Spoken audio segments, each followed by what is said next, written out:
News watch 18 में सभी दर्शकों का स्वागत है। मैं हूं सुनय पांडे और हमारे साथ इस समय मौजूद हैं व्यापारी कल्याण बोर्ड के अध्यक्ष रविकांत गर्ग जी। हम उनसे कुछ बातें करेंगे। सर, ये बताइए, यहाँ पे इस मीटिंग का, इस आयोजन का क्या उद्देश्य है?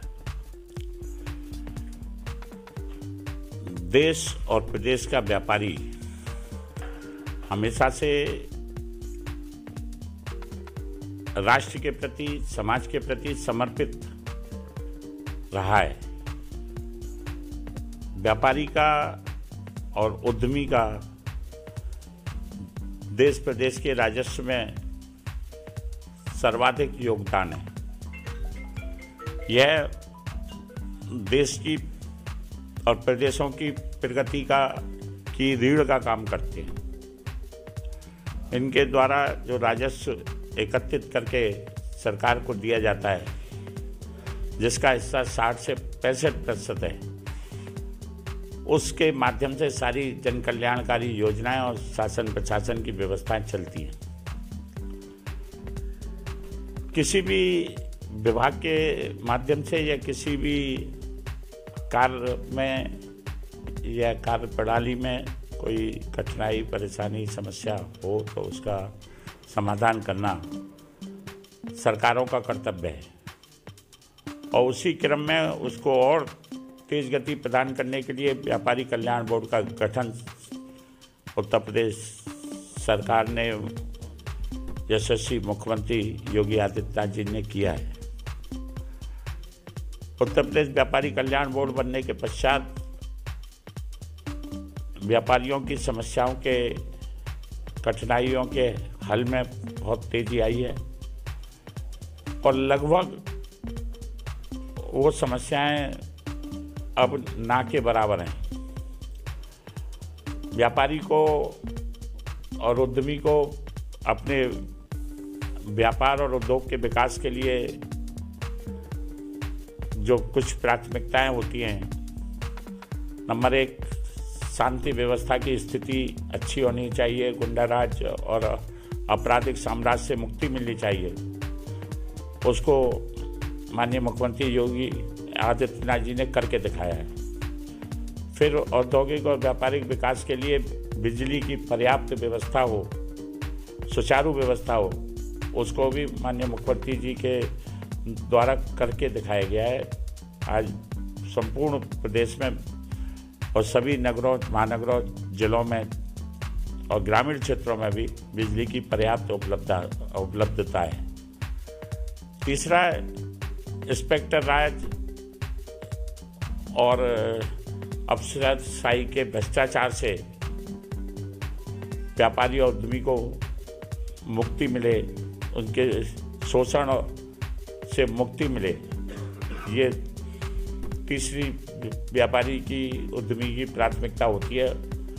उसके लिए भी सभी विभागों में पारदर्शिता लाने के लिए जो सरकार ने कदम उठाए हैं और जिसके माध्यम से आज सारी व्यवस्थाएं ऑनलाइन हो रही हैं। अब किसी को चाहे जीएसटी का, आयकर का, साहूकारी अधिनियम के अंतर्गत या मंडी अधिनियम के अंतर्गत अथवा खाद्य सुरक्षा इत्यादि बाट माप विभाग, किसी का भी कोई लाइसेंस लेना है तो वह ऑनलाइन है।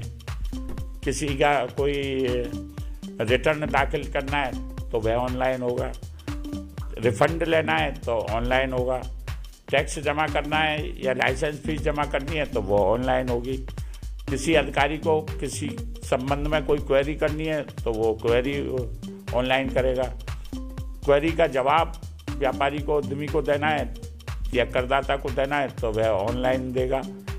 तो सारी व्यवस्थाएं जो ऑनलाइन करके पारदर्शिता सरकार के द्वारा अपनाई जा रही है, उन सबका लाभ सभी व्यापारी और उद्यमियों को और सभी क्षेत्रों में पहुँचे, सभी जनपदों में पहुँचे। और अगर कहीं उसमें रुकावट है या किसी अधिकारी के द्वारा किसी व्यापारी का या व्यापारिक क्षेत्र का कोई उत्पीड़न या शोषण किया जा रहा है या अपने अनैतिक लाभ उठाने के लिए कार्रवाई की जा रही है, तो उत्तर प्रदेश व्यापारी कल्याण बोर्ड के माध्यम से सरकार पैनी नज़र रखे हुए है और ऐसे किसी भी उत्पीड़न करने वाले अधिकारी को या अपने कर्तव्य से विमुख होकर सरकार की मंशा के विरुद्ध कार्य करने वाले अधिकारी को किसी भी प्रकार से बख्शा नहीं जाएगा। व्यापारियों की सुरक्षा, व्यापारियों के हितों की रक्षा, उद्यमियों के हितों की रक्षा के लिए सिंगल विंडो सिस्टम और एकल मेज योजना भी लागू की गई है केंद्र सरकार के द्वारा भी, प्रदेश सरकार के द्वारा भी, जिससे कि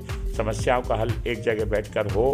विभिन्न विभागों के माध्यम से जो कोई अनुमति लेनी है या एनओसी लेनी है तो उसका भी समाधान एक स्थान पर हो जाए।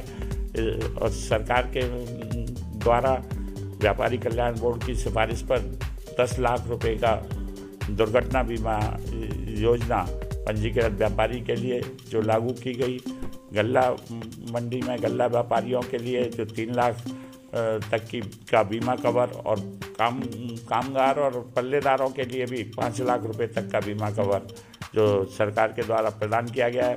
जो गल्ला मंडियों में गल्ले का कार्य करते हैं उनकी जिन्स के खराब हो जाने पर, पानी से, बरसात से या अग्नि कांड से नुकसान हो जाने पर सरकार के द्वारा 3 लाख रुपए तक का बीमा कवर फसल को भी दिया गया है।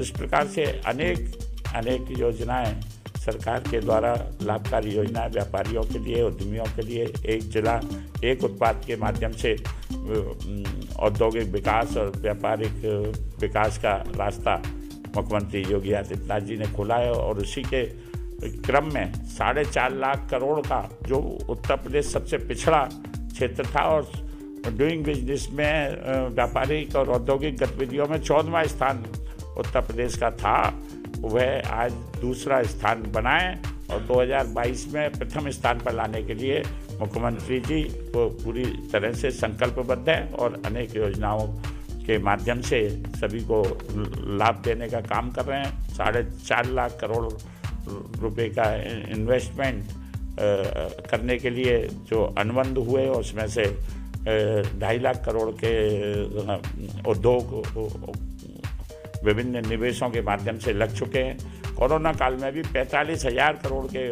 उद्योग स्थापित करके एक उत्तर प्रदेश की सरकार और माननीय मुख्यमंत्री जी ने कीर्तिमान स्थापित किया है और उसके माध्यम से 5.5 लाख लोगों को रोजगार प्राप्त हुआ है।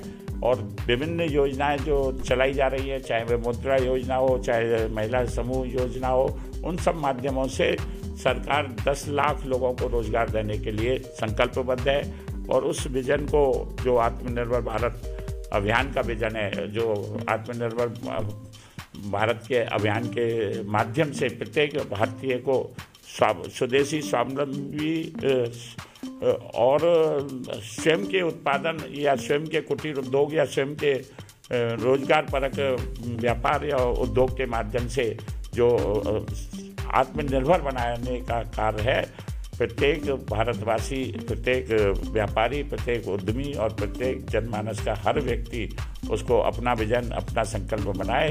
इसी प्रेरणा और इसी लोगों को जागरूकता अभियान के अंतर्गत हम विभिन्न जनपदों का दौरा कर रहे हैं और उसी के क्रम में आज यहाँ आना हुआ। और साथ में हमारे जो उत्तर प्रदेश व्यापारी कल्याण बोर्ड के माननीय उपाध्यक्ष हैं श्री पुष्पदंत जैन जी, उनके पुत्र, उनको युवावस्था में पुत्र शोक जो हुआ उसके श्रद्धा सुमन अर्पित करने के लिए भी मैं आज यहाँ आया। के ऊपर उन सबको सरकार ने वापस लेकर एक उदाहरण प्रस्तुत किया है। तो निश्चित रूप से इन सारी बातों को रखें अध्यक्ष जी, और इन्होंने साफ तौर पर सरकार की उपलब्धियों के बारे में बताया जो पूरी तरह से व्यापारियों के कल्याण के लिए बनाई गई हैं। ईज ऑफ डूइंग बिजनेस में भी यूपी जो है वो 2nd नंबर पर है और उम्मीद है कि 2022 में भी ये पहले स्थान प्राप्त करेगा। तो अपने आप में एक बड़ा कीर्तिमान स्थापित हुआ है इस योगी सरकार में, ये साफ साफ कह रहे थे व्यापारी कल्याण बोर्ड के अध्यक्ष रविकांत गर्ग जी। अपने सहयोगी रुपेश कुमार के साथ न्यूज़ वॉच 18 के लिए मैं सुनय पांडे।